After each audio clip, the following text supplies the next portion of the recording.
Hello, my dear students. Once again, welcome to our 9th class video lecture.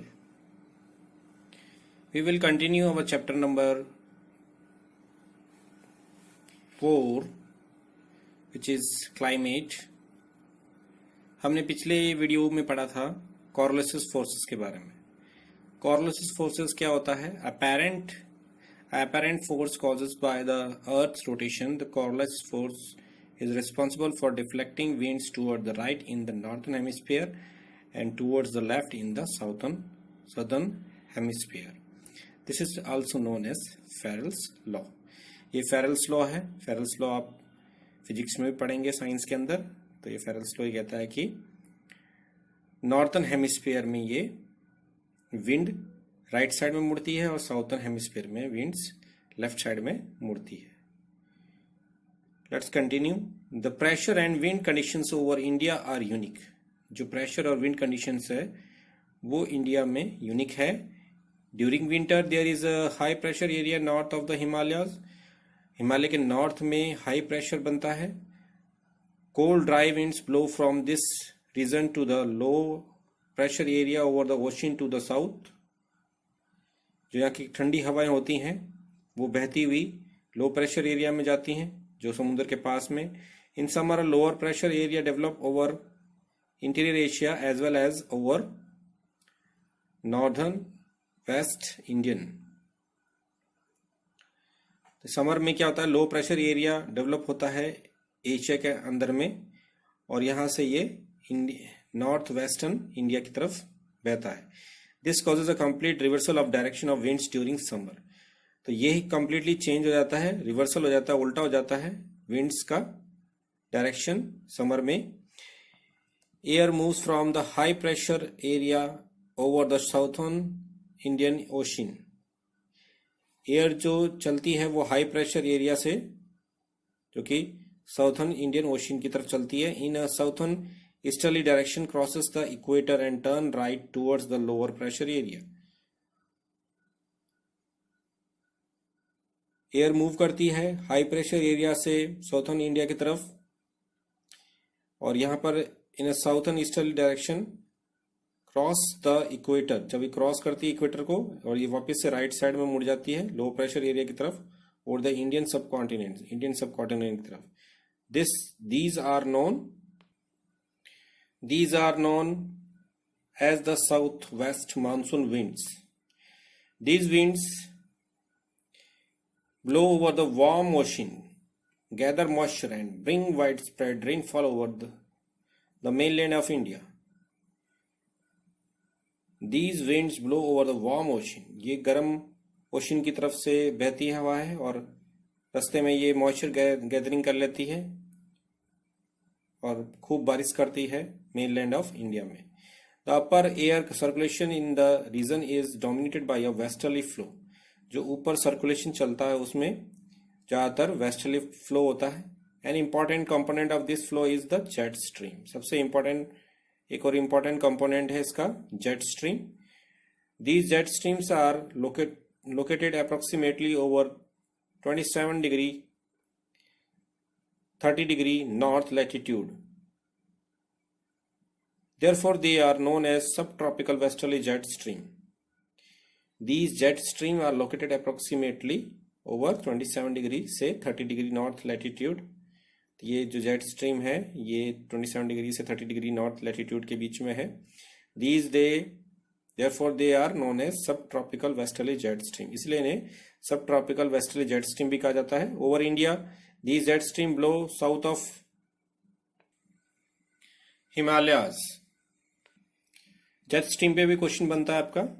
These are narrow belt of high altitude about 12,000 meter westerly winds in the troposphere. आपने atmosphere की जो layers पढ़ी थी उसमें troposphere भी आता है. तो ये कह रहे हैं नैरो बेल्ट में जिसका एल्टीट्यूड 12,000 मीटर्स है वेस्टर्ली विंड्स है ये ट्रोपोस्फेयर में बहती है. Their speed varies from about 110 kilometre per hour in summer to about 184 kilometre in winter. इस समर में 110 किलोमीटर्स पर आवर समर में रहता है और 184 किलोमीटर्स पर आवर इन विंटर में होती है इसकी speed. Number of separate jet stream have been identify, बहुत सारी जेट स्ट्रीम फाइंड आउट की गई है। The most constant are the mid latitude and the sub tropical jet stream, सबसे कॉन्स्टेंट है मिड लैटिट्यूड पर बहने वाली हवाएं जो सब ट्रॉपिकल जेट स्ट्रीम भी कहलाती हैं, जिसका भी हमने पढ़ा था। All through the year accept in summer, ये पूरे साल भर बहती है और सिर्फ समर के टाइम में नहीं होता ऐसा। The western cyclone disturbance experienced in the north and northwestern parts of the country are brought in by this westerly flow. Western cyclone disturbance experience किया जाता है नॉर्थ और नॉर्थ वेस्टर्न पार्ट्स में कंट्री के, और ये अपने साथ में वेस्टर्ली फ्लो लेके आती है। In summer the sub tropical westerly jet stream move north of the Himalayas, summer के टाइम में जो सब ट्रॉपिकल वेस्टर्ली जेट स्ट्रीम्स हैं ये हिमालय के नॉर्थ साइड में चलती हैं। With the apparent movement of the sun के अकॉर्डिंग चलती हैं। An easterly jet stream called the subtropical easterly jet stream blow over peninsular India approximately over 14 degree north during the summer month। तो ये कह रहे हैं ईस्टर्ली जेट स्ट्रीम, जिसको सब ट्रॉपिकल ईस्टर्ली जेट स्ट्रीम भी कहा जाता है, ये पेनिसुलर इंडिया की तरफ बहती है mostly approximately over 14 degree north during the summer month. और ये अप्रोक्सीमेटली माना गया कि 14 डिग्री नॉर्थ में ये बहती है समर के मंथ। वेस्टर्न साइक्लोनिक डिस्टर्बेंस, इसके बारे में क्वेश्चन भी आता है तो इसमें एक्सप्लेन किया हुआ है। The western cyclonic disturbance are weather phenomena of the winter month brought in by the westerly flow from the Mediterranean region. तो western cyclone disturbance weather phenomena है, विंटर मंथ में अपने साथ में वेस्टर्ली फ्लो लेके आता है मेडिटेरियन रीजन से। They usually influence the weather of the north and north western region of India, और ये जो इसका वेदर पे बहुत असर पड़ता है नॉर्थ और north western regions of India के पार्ट्स पर। Tropical cyclones occur during the monsoon as well as in अक्टूबर।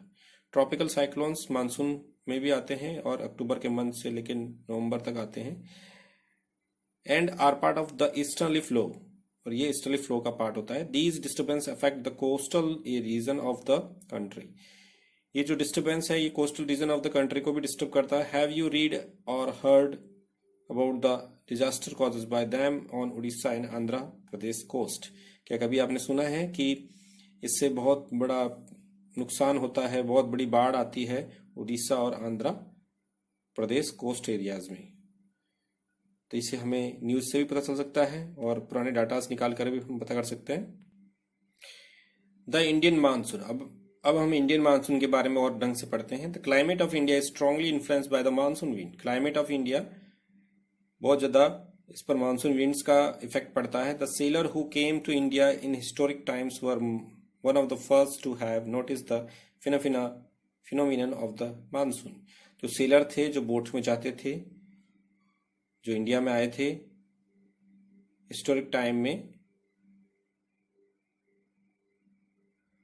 वही थे जो उन्होंने मानसून विंड की जो इंपॉर्टेंस है उसको सुना।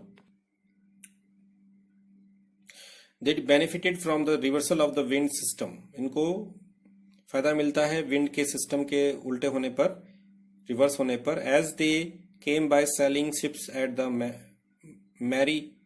Mercy of winds, as they came by sailing ships at the mercy of winds, और वो अपनी बोट को हवा की दया पर छोड़ देते हैं। The Arabs who had also come to India as trader named this seasonal reversal of the wind system monsoon। अरब जो इंडिया में आए थे, व्यापार किया था उन्होंने, seasonal reversal of wind system को उन्होंने नाम दिया है मानसून। ये मानसून सीजन का कुछ पिक्चर है, अराइवल ऑफ मानसून के बारे में बता रखा है इसमें।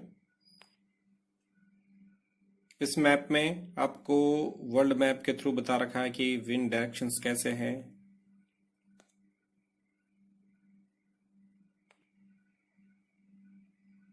आप देख सकते हैं इसमें वो डायरेक्शंस बता रखे हैं विंड के। The monsoon are experienced in the tropical area roughly between 20 degree north and 20 degree south. तो मानसून जो एक्सपीरियंस किया जाता है उसे रफली हम मेजर करते हैं ट्रॉपिकल्स एरियाज में, जैसे कि 20 डिग्री नॉर्थ से 20 डिग्री साउथ तक. To understand the mechanism of the monsoon the following effects are important. अगर हम मैकेनिज्म के बारे में समझते हैं मानसून की, तो हमें कुछ इंपॉर्टेंट लाइंस पे ध्यान देना पड़ेगा. पहला है आपका differential heating and cooling of lands and area. Water create low pressure on the land mass of the India which the sea around experience comparatively high pressure. ये कहने की जो जमीन का और पानी का ठंडा होने का जो डिफरेंस होता है वो आगे इसमें काम आता है. तो ये create low pressure on the land mass of India. इसकी वजह से जो लैंड मास ऑफ इंडिया उस पर प्रेशर कम पड़ता है. While the sea around experience comparatively high pressure, और सीज पे ज्यादा हाई प्रेशर पड़ता है. The shift of the position of the tropical convergence zone, inter tropical convergence zone, इसे ITZ CZ कहते हैं. और इसका कई बार शॉर्ट क्वेश्चन में आ जाता है, तो इसे याद रखना है आपको. In summer over the Ganga plain, this is the equatorial trough normally poisoned about 5 degree north of the equator. It is also known as monsoon trough during the monsoon season. ये करेंगे जो ITCZ है उसकी पोजीशन चेंज होती है गर्मी में. Over the Ganga plain, this is the equatorial trough normally positioned about 5 degree north of the equator. ये गंगा के प्लेन में 5 डिग्री नॉर्थ इक्वेटर पर रहती है. इसे मानसून ट्रफ भी कहते हैं मानसून रीजन्स में. नेक्स्ट पॉइंट आपका presence of the high pressure area east of the Madagascar. जो मेडागास्कर के ईस्ट की तरफ हाई प्रेशर बनता है, तो इसी से हमारी मानसून भी डिसाइड होता है कि कितना गहरा होगा, कितनी तेज बारिश होगी. Approximately at 20 degree Celsius south over the Indian ocean. इसका इन्होंने अंदाजा लगाया है कि जो मेडागास्कर का है उसका डिग्री क्या है, 20 degree south. The intensity and position of this high pressure area affect the Indian monsoon. जो उसकी अगर वो गहराई से आती है, स्ट्रांग होके आती है, पोजीशंस कैसी होती है, तो उससे हाई प्रेशर एरिया डेवलप होता है, जो इंडियन मानसून के लिए अच्छा है. नेक्स्ट पॉइंट है हमारा the Tibetan plateaus gets intensely heated during summer, which result in strong vertical air currents and the formation of low pressure over the plateau at about 9 kilometre above sea level. तो इस summer के time की बात कह रहे हैं कि इसका रिजल्ट ये निकलता है कि यहाँ पर स्ट्रॉन्ग वर्टिकल करंट्स डेवलप होते हैं. इससे लो प्रेशर एरिया डेवलप हो जाता है, और ये प्लेटू के about 9 kilometre above sea level है. नेक्स्ट पॉइंट है हमारा the movement of the westerly jet stream to the north of the Himalayas and the presence of the tropical easterly jet stream over the Indian peninsula during summer. तो ये कह रहे हैं कि जो मूवमेंट है वेस्टर्ली जेट स्ट्रीम का north of Himalayas की तरफ होता है, तो इससे presence of the tropical easterly jet stream और इसके साथ ही ट्रॉपिकल ईस्टर्ली जेट स्ट्रीम भी होती है इंडिया के पेनिसुलर ड्यूरिंग समर आती है, आपस में मिलती हैं. इसमें इंफॉर्मेशन दे रखा है इंटर ट्रॉपिकल कन्वर्जेंस जोन क्या है. The inter tropical convergence zone ITCZ is a broad trough of lower pressure in equatorial latitude. Inter tropical convergence zone एक बड़ी सी ट्रफ है और इसमें लो प्रेशर इक्वेटर में पैदा होता है लैटिट्यूड्स पर. This is where the north east and the southern trade winds converge. ये नॉर्थ ईस्ट होता है डायरेक्शंस, और साउथ ईस्टर्न ट्रेड विंड्स यहाँ पर कन्वर्जन होती हैं, नहीं आपस में बदलती हैं. This conversion zone lies more और less parallel to the equator but moves north और south with the apparent movement of the sun.